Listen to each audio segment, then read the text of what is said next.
یہ دین اسلام کبھی بھی پسند نہیں کرتا، اور ایک معاشرے کے لیے بھی یہ بڑا مضر ہے۔ دین اسلام نے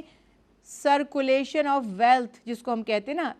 اس کی تلقین کی ہے کہ دولت کو گردش کرنے دو،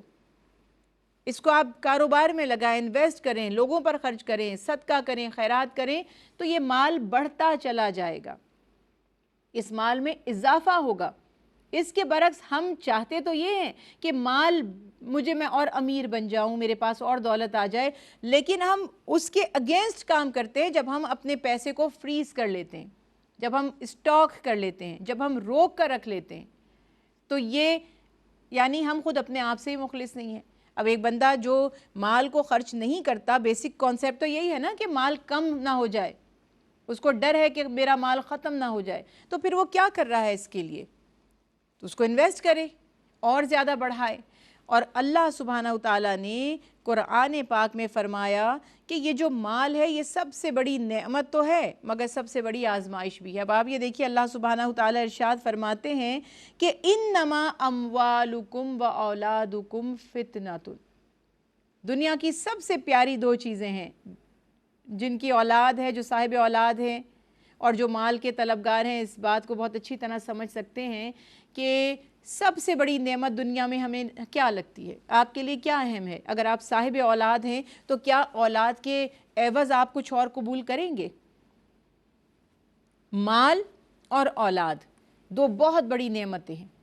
لیکن یہ اتنی ہی بڑی آزمائش بھی ہیں۔ فتنہ جو لفظ استعمال کیا گیا ہے نا عربی زبان میں، اردو میں تو ہم فساد کے معنوں میں بھی اس کو لیتے ہیں، قرآن پاک میں بھی اس مفہوم میں بھی کسی جگہ پر اس کو استعمال کیا گیا، لیکن امتحان ہے، آزمائش ہے ہماری، تو ہمیں اس آزمائش پر پورے اترنا ہے، اس میں کامیاب ہونا ہے، ثابت قدم رہنا ہے۔ اور اللہ سبحانہ وتعالیٰ نے قرآن پاک میں ایک واضح تصور دے دیا کہ جو شخص مال خرچ نہیں کر رہا، یا جو بخیل ہے، یا جو ڈر رہا ہے کہ میرا مال کم نہ ہو جائے، اللہ سبحانہ وتعالیٰ نے فرما دیا قُلْ إِنَّ رَبِّي يَبْسُطُ الرِّزْقَ لِمَنْ يَشَاءُ، کہ کہہ دیجئے اے حبیب صلی اللہ علیہ وسلم کہ یہ میرا رب ہے جو روزی کو کشادہ فرما دیتا ہے، وَيَقْدِرُ، اور وہ جس کے لیے چاہتا ہے کم بھی کر سکتا ہے، اس کو اندازے سے بھی دیتا ہے، یعنی کہ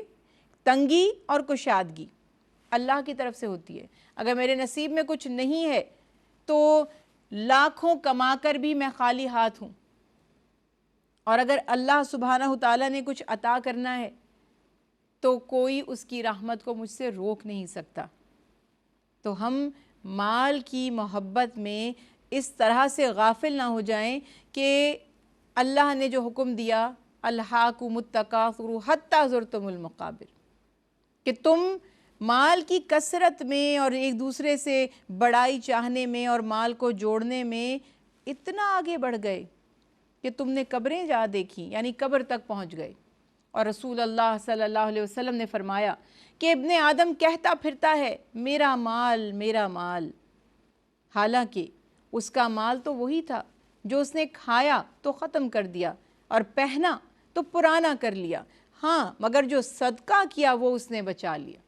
اور انسان اگر مال کی حرص میں مبتلا ہو جائے تو پھر تو وہ حدیث مبارکہ کہ ایک وادی اگر اس کو مل جائے مال کی، یا میں کہتی ہوں کہ سونے کی، گولڈ کی، وہ کہے گا ایک اور مل جائے، اگر ایک اور مل جائے تو وہ کہے گا تیسری مل جائے، اور اگر تیسری مل جائے تو وہ کہے گا کہ چوتھی مل جائے، یعنی انسان کی حرص ختم نہیں ہوگی۔ تو رسول اللہ صلی اللہ علیہ وسلم نے فرمایا کہ ابن آدم کا حال یہ ہے کہ اگر اس کے لیے ایک وادی ہوگی تو کہے گا کہ 2 وادیاں مجھے مل جائیں۔ تو انسان کی حرص ختم نہیں ہوگی حتیٰ کہ قبر کی مٹی ہی اس کے پیٹ کو بھرے گی، موت کے وقت تک اس کی حرص، اس کا لالچ۔ اور آپ نے کبھی دیکھا بھی ہوگا الحمدللہ جن کو اللہ نے بہت نوازا ہے، جن کے بزنس سیٹلڈ ہیں اور وہ بہت رچ ہیں، تو آپ نے کبھی ان سے شاید ہی سنا ہو کہ وہ نہیں بھائی میں نے بہت کما لیا ہے، بس اب مجھے اور کی ضرورت نہیں ہے۔ جنرلی ہوں گے ایکسیپشنل کیسز، یقیناً ہوں گے، مگر جنرلی ہوتا کیا ہے کہ جو جتنا زیادہ کما رہا ہوتا ہے آپ دیکھیں گے کہ وہ اتنا ہی اور انویسٹ کر کر کے کئی اپنے بزنسز کو وہ بڑھا لیتا ہے۔ اس حوالے سے یہ بات بہت اچھی ہے کہ اگر اس کے پیسے سے اور لوگوں کو بھی فیض پہنچتا ہے اور لوگوں کو روزگار ملتا ہے، لوگوں کا کاروبار بڑھتا ہے، تو سبحان اللہ کیا ہی ہے، پھر تو ہمیں ایفرٹ کرنی چاہیے۔ کوشش کرنی چاہیے کہ ہمارے پاس بھی اتنی دولت ہو کہ ہم لوگوں کے لیے بھی فلاح کا ایک دروازہ کھول دیں، ان کے لیے بھی تھوڑی سی آسانیاں ہو جائیں، تھوڑا سا ان کی فلاح و بہبود کا بھی ہم خیال کر لیں۔ تو یہ بات بہت زیادہ اہم ہے کہ آپ صلی اللہ علیہ وسلم نے فرمایا کہ اپنے دل سے مال کی لالچ کو نکال دو، اس کو ختم کر دو۔ اور اس کی تاکید میں آپ صلی اللہ علیہ وسلم نے کیا فرمایا کہ 2 بھوکے بھیڑیے اگر بکریوں کے ریوڑ میں گھس جائیں تو اتنی تباہی نہیں کرتے جتنا انسان کا لالچ یا اس کا بخل اس کے اعمال یا اس کی آخرت کو تباہ کر دیتا ہے۔ اللہ اکبر، کتنی عجیب بات ہے کہ ہم تو سوچ رہے ہیں ہم خوش قسمت ہیں، اور ہمارے ہاں لوگوں کے جو کرائٹیریاز ہیں، آپ نے اکثر سنا ہوگا جو دولت مند ہوتا ہے، ارے اس پر تو اللہ کا بڑا فضل ہے، وہ تو بڑا خوش قسمت ہے۔ یہ ہمارے کامنٹس منہ میں سے ہمارے نکلتے ہیں۔ یعنی ہمارے ہاں کامیابی، ہمارے ہاں لکی ہونے کا یا خوش نصیب ہونے کا معیار، اللہ کی رحمت کس پر ہے اس کا معیار یہ ہے کہ جو جتنا زیادہ دولت مند ہے۔ کبھی ہم نے یہ سوچا ہے کہ یہ دولت، یہ مال صاحب مال کے لیے عذاب بن جائے گا اگر وہ اس کا حق ادا نہیں کرتا؟ حدیث رسول اللہ صلی اللہ علیہ وسلم ہے کہ جو مال جمع کرتا ہے، یعنی وہ شخص جو مال تو جمع کر رہا ہے مگر اس پر صدقہ خیرات نہیں کرتا، قیامت کے دن اس کے مال کو ایک زہریلا اور بہت ہی بدصورت، جس کو حدیث مبارکہ کے الفاظ میں جو ترجمہ کریں تو گنجا سانپ، یعنی بہت ہی خوفناک اور بدصورت اس کا مفہوم ہے، ایک گنجے سانپ کی شکل دے دی جائے گی اور اس کے منہ میں زہر کی 2 تھیلیاں ہوں گی، اور وہ اس شخص کے پیچھے پیچھے بھاگے گا جس کا وہ مال تھا، اور وہ شخص اپنی جان بچانے کے لیے اس کے آگے بھاگے گا، حتیٰ کہ یہ اس کو دبوچ لے گا، پکڑ لے گا، اور پھر اس مالک سے کہے گا تم مجھ سے کیوں بھاگ رہے ہو؟ میں تو تمہارا وہ مال ہوں جسے دنیا میں تم بہت چاہتے تھے اور بڑا جمع کر کر کے رکھتے تھے، اور حتیٰ کہ اب وہ اسے عذاب دیا جائے گا۔ تو یہ معاملات آپ دیکھیے کہ دنیا بھی خراب ہوئی اور آخرت بھی تباہ ہوئی، اور آپ صلی اللہ علیہ وسلم فرما رہے ہیں کہ انسان کی نیکیوں کو برباد کر دیتا ہے، اس کی آخرت کو ختم کر دیتا ہے بخل،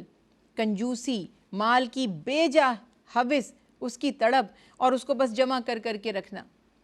اللہ سبحانہ وتعالیٰ نے قرآن پاک میں سورہ ماعون میں بھی بڑی وضاحت سے فرمایا، اور یہ منافقوں کی طرف انڈیکیٹ کرتی ہیں آیات کہ جو منافق تھے، جو زبان سے تو اپنے آپ کو کہتے تھے کہ ہم مسلمان ہیں، لیکن دل سے اسلام انہوں نے قبول نہیں کیا، ان کے دل میں اسلام نہیں اترا، اور یہ بات تب ظاہر ہوتی تھی جب انہیں خرچ کے لیے کہا جاتا تھا، صدقہ کرنے کے لیے کہا جاتا تھا، خیرات کی دعوت دی جاتی تھی۔ اب انہیں لگتا تھا کیونکہ جو منافق ہوتا ہے وہ صرف ظاہری مفادات کو پورا کرنے کے لیے، کچھ ظاہری فائدے حاصل کرنے کے لیے دین کا لبادہ اڑتا ہے، اس کے دل میں ایمان داخل نہیں ہوا ہوتا۔ تو جو شخص اتنا زیادہ مٹیریلسٹک ہے، جو اپورچونسٹ ہے، جب اس کو کہا جائے گا مال خرچ کرو، وہ کیسے کرے گا؟ وہ خرچ نہیں کرتے۔ تو اللہ سبحانہ وتعالیٰ نے ان کے بارے میں فرمایا کہ وہ غافل ہیں، ان کی نماز ادا کر رہے ہیں، وہ اپنی نمازوں سے غافل ہیں، یعنی ان کی نمازیں کیسے قبول ہوں گی جب وہ لوگوں کو برتنے کی چیزیں بھی نہیں دیتے، لوگوں کی ضروریات کو پورا بھی نہیں کرتے۔ اور آپ صلی اللہ علیہ وسلم نے ان افراد کی، ان بندوں کی، ان مومنین کی تعریف فرمائی کہ جو اپنے مال میں سے زکوٰۃ دیتے ہیں۔ حدیث رسول اللہ صلی اللہ علیہ وسلم ہے، جو شخص اپنے مال کی زکوٰۃ ادا کرتا ہے، مہمان نوازی کرتا ہے،